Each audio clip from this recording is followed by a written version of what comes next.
Dan, is it really you? It is me, but Joe, is it really you? Because you don't look like yourself. You look a little under the weather. Way to make a guy feel good about himself, Dan. Well, I was going to use a four-letter word that started with S and ended with T, but I didn't want to have to beep it out in post-production. But yeah, Joe, we're back. We had to take a week off. You were a little under the weather, and you look like you're still a little under the weather. Yeah, I've had some issues here this last month. I thought I was getting by pretty good on my videos, and then someone finally commented. They were like, Joe, you look like you're off your game. And I was like, oh, I feel like the way I always do. What are you talking about? Yeah. So I have been. I've been under the weather with earaches and fever and aches and pains, and then I broke a tooth, and I couldn't even talk there for a while. And that is why, if you may have noticed, last week, the Woodhounds, Wednesday morning, we had to skip an episode, which is no big deal. I missed some videos too. Yeah. You were out on all fronts. Everyone's a tough guy until you get an earache. That'll put you down. Yeah. I still don't feel right. I'm still affected. Well, it's good to at least see you here putting forth that effort to come out for all the Woodhounds, get up out of your bed, nursing yourself back to whatever, feeling good. Yes, somehow I will get through this. Somehow you will go on like you always do. Yeah, it is I don't know, there's like this sense of obligation. You don't want to let people down. And that just, you feel bad when you can't get something recorded. But then, you also feel bad when you have a Buick in your ear and someone opens all four doors at the same time. Ooh. Yeah, but yeah, you miss, I felt bad about the podcast. I like doing the podcast. Yeah, the good news there is that, it's tough when we can't align our schedules and things come up and we miss an episode, but we don't really have any contracted obligations that we need to fill yet. Hint, hint, any sponsors out there. But we were able to take a week off and we're back. But yeah, it does sometimes, it adds that pressure. Like you have things piling up, you run low on time, you can start feeling like crap. Yeah. And then here we are. But then you really feel bad when you start thinking about all the money we lost from missing one episode. Yeah, well, I was monitoring the inbox and handling all the messages from our sponsors to make sure that they understood the situation. So we're all good. Yes. So we weren't able to buy us a pack of Tic Tacs with our proceeds of last week's episode. We'll have to hold off. We're going to have to sacrifice. Yeah, but I see that you have gone on without me, and I guess that's inspiring to know that I'm not holding you back. And you had a kind of a fun live stream. And let's first thank everyone for tuning in for another exciting episode of the Woodhounds podcast. My name is Joe. I am a social media influencer. I operate under the moniker of Ohio Woodburner. Dan, on the other hand, operates under the moniker of Back 40 Firewood. Yeah, and Dan's he's an influencer, but I mean he's just a hobbyist at it. He's not a I was just gonna say I was just gonna correct you with that. He's not a tried and true professional like everyone else that's out there. No. He's Yeah, but Dan, if you're not familiar, runs a weekly live stream, and it shows up on YouTube and Facebook. And you have an impressive streak going on. You've been live how many Friday nights in a row now? Last Friday night was number 291, I believe. So 291 weeks. How many years is that? I have no idea. Wow. Let me. But you're coming up on 300 though. Yeah. All right. Yeah. Um, it's right around 5 years, is it? Maybe. Gosh, I don't know. that's amazing. Yeah, so Dan does a very good job. It's well produced. He has girls swinging on swings, and if you throw him a quarter, he has some graphics that get some excitement going for his live stream. He does a really good job. Dan, I'm not here to brag about you, but the episode from last week when I was laying on an ice pack on one ear and a heating pad on the other, I was watching a fun interview with our good friend Bob Nelson, who works for the Wolf Ridge Log Splitter Corporation. Yes, and we had some big news because this coming weekend they have their annual Midwest Firewood Frenzy at Wolf Ridge Manufacturing. And then also last week, midweek, there was a pretty big announcement made from Yappa Firewood Processors announcing their partnership with Wolf Ridge as Wolf Ridge is becoming the new, I guess, importer for Yappa. Importer and distributor. Distributor, yeah. Yes. Yeah. So there was a lot of, I guess, topics to discuss with Mr. The Bob Nelson on Friday night. Oh, wow. Yeah, so Yappa is a firewood processor made in Finland. And Bob developed that brand in the United States when he worked for Metza Machines. And through whatever, the relationship migrated to Wolf Ridge. But it's when I was talking with Bob over, he was pretty heartbroken over the break. I mean, he left for a big opportunity. But he had said that he would have never, ever thunk that he would ever be back with that brand. It was, he just felt like there was just a break and everyone would just go do their own thing. But through circumstance and a fortunate phone call that they received, they're back together. They are back. Yappa reached out and wanted to, like I said, establish that partnership with Wolf Ridge to be their distributor and their importer. And I believe they already have machines on the way that are going to be arriving, I think, in a few weeks, maybe a month or so. I don't know exactly the timing on that. But so the Wolf Ridge, I guess, I don't know if you want to call it, maybe I guess the brand, even though it's other brands that they will be. Yeah. They have really started to grow an impressive lineup of everything from log splitters to now firewood processors to ATV attachments.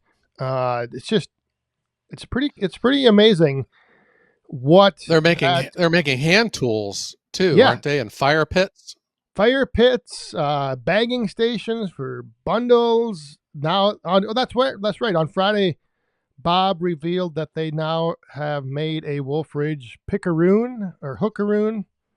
Yeah. Yeah. So it's pretty exciting stuff. And a very interesting machine called the Kinlet. Oh, that's right. Everything from Fuelwood. See, there's so much that they have. And that's one of the things at the Firewood Frenzy coming up. They are going to be revealing for the first time here in, I believe in the States, the Fuelwood Splitta 400. which Splitta. is the splitter. Instead of splitter, What is it's the that? splitter. I'm It's unfamiliar with that. What is that? it's a log splitter that is like belt fed. You feed rounds through it, and it will produce the same. It's like uses the X knife, so it will produce like box wedge style splits, but Oh, from an wow. X knife. Yeah, it's pretty exciting. Oh, wow. And it's hydraulic or is it electric? Yep, I have to check this out. and it'll so like the kinlet produces the smaller like kindling size pieces. The splitter like will produce like like your 3.5 by 3.5 square splits. So like the bigger, more traditional, I guess, size Yeah. firewood. Splitta. Is that like, I thought it was made in Boston, but you're saying it's from the UK, right? It's the UK. Yeah, they have that like naming convention with a few of their machines. So they have like the splitter, they have the cutter, they have something else that with the All right. Interesting. Yeah, Yeah, but I only got one question though. Will it split Australian double kryptonite Schwarzenegger wood? we don't know. We have to wait and find out. I doubt it because nothing can Yeah. split that. Well, if it won't split it, then you just split it with an axe. Yeah, that's always the nice thing is whatever it won't split, you can just grab an axe and split it. Yeah, boy. Yeah, well, that was a fun interview you did with him, and it was really cool to see him again. I mean, we stay in touch, but not like what we used to. When the just I have obviously run the Yappa, and I'm forever linked with that product, and I believe it. I think it's awesome.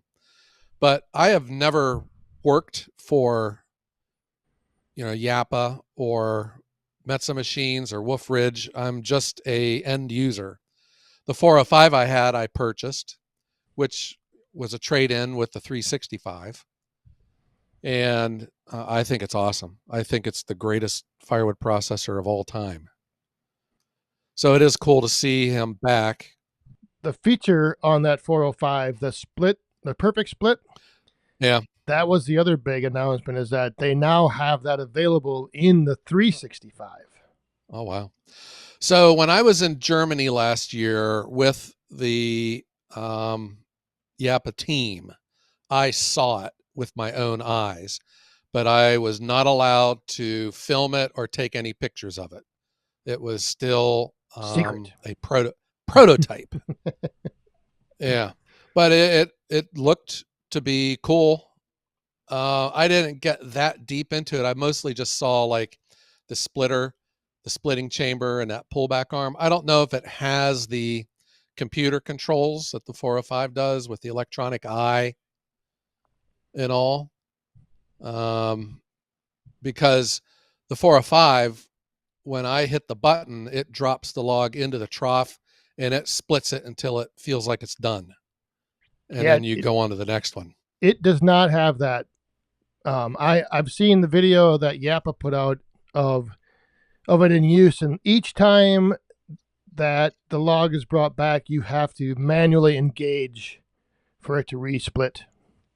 Uh-huh. I have seen people that have the 365 because the 365 is set up for the auto function. So like when you advance hold on a second, you pull down the joystick to cut. I'm doing this in my head. And then when the saw is done cutting, you shove the joystick straight up, which raises the bar. That engages the splitter. And then you advance the log. It's all with the same joystick. Yep. Some people I had seen were disabling that function because there is a manual lever that you pull on for the splitter to come out. And they preferred it like that, which I always kind of scratched my head at because I think that's what makes the 365 so cool was that auto split function. But I think just people like to have more control over when that splitter comes out. Yeah, I'm one of those people. I had mine disabled when I Uh-huh. was using and demoing the Now, why'd you 365. do that? I just prefer to make sure everything's lined up and ready to go before that ram comes out, because Yeah, logs can drop funny, right. pieces can have Knots a, and yeah. yeah, it can have a little crook in them, or they can land sideways, and if you try pushing a piece sideways through a wedge or a knife, you're in trouble. You're in Yeah, trouble. yeah, yeah, no doubt. Yeah, interesting. Well, I will be curious to see it. Did they say if or when it will be available in the States? They didn't have an exact date on that, just because of the timing of, I don't know how long it's going to. Sometimes, I think he said sometimes containers will show up like in a month, and sometimes it could be 2 months. It just depends on, the whole transit from port to port, and then to rail, and then to, I think a lot of them come into the cities and then get trucked down to Wolf Ridge. So there's a lot of moving parts that kind of can delay or add time to when a container arrives. Yeah, interesting. I would hope maybe by the fall for the Paul Bunyan show, don't you think? Oh yeah, I'm sure it will be this summer, and then I believe they'll have that at Bunyan. I did ask him about the X Factory, Yeah, and that he didn't think they would have this year at Bunyan, but the plan is to eventually have one set up. yeah. Now I did see that with my own eyes. It was fascinating. I love that thing. But man, they're pricey. That would be for I think that would be the ideal machine for one of these massive operations, probably maybe even an indoor production facility that just has just a never-ending supply of logs coming down the way Yeah, because it's good for the bigger logs, but the way it packs all the rounds in, it lays them up on their ends. It can split smaller stuff because they're all packed in so tight. It just keeps running them through that knife incrementally, and that's how you get the size split that you're trying to get. But it was a lot of fun. I felt sorry for those logs. yeah, yeah. That the videos I've seen of that look to be very impressive, and something that will make a lot of wood in a short amount of time and handle the great big stuff. Like you said, I mean, huge logs that you wouldn't fit through any processor out there on the market. Right. You could use this thing for. Yeah. Well, what about the splitter? How big of a log does it take? I Like am normal not sure. sized, or would it take like real big? Or I'm not sure exactly on the diameter. I want to say 14-inch diameter, but it will only split, right? Currently, will only be set up to split length of 12 and a half inches. So you oh, can't put in a 16-inch long round. that's interesting. So the Yeah, market is going to have to switch to something's going to have to switch. shorter wood is coming. The short wood revolution has begun. You think? Yes. Yeah. I had never even considered 12-inch firewood until after I was in Colorado last year to visit Kyle at MK High Country Firewood. He had the V-Pack packing machines up there, and they were all 12-inch machines. And he had switched to 12-inch wood because of that. His volume was just crazy. He needed a machine to do it to keep up. But he had said it increased his volume and profitability because Uh, the way yeah. he could pack pallets, he could get more units on a pallet. Yeah, I think it's something that once you started offering it, I think, well, first of all, I don't know how many people would really care. And two, I think it Yeah. opens up more opportunity, because the 12-inch length fits great in many campground like fire rings, and even some of the like bigger like smokeless fire pits like the Solo. I think Yukon is like their number one seller, and that you can't put a 16-inch piece of Oh wood wow. in like flat. Yeah. So it fits 12 I inch would perfect. I would suspect. I'm thinking of all my customers, residential customers. I would suspect, because I've said this before. I don't have a problem saying this. Like 90+% of them don't understand quantities at all. Don't understand species. They just want like a nice looking piece of firewood that burns. So I would bet that if I started delivering 12-inch wood and I would adjust, the quantities, sizes and stuff, that they wouldn't know the difference. Um, it seems though that there's like a lot of infrastructure in use in the States. Like I delivered a lot of them with racks, and there's this one rack that's kind of like everyone has. I don't know if it's sold like at Walmart or Home Depot or something.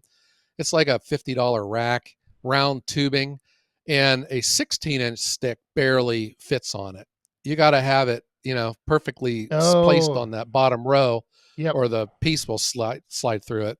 So I think 12-inch wood would make a lot of current firewood racks obsolete. Well, there's an opportunity to sell new ones. Yeah, more racks. But then I think about, I'd have to figure this one out, because the firewood racks that I sell are square tubing. It's a higher end product. They were at the International Firewood Expo, the Alexander Manufacturing. They make the Woodhaven firewood racks. And I can't remember how spaced their crossbars are, if it would even hold 12-inch. I'll Hmm. have to look into that. Interesting.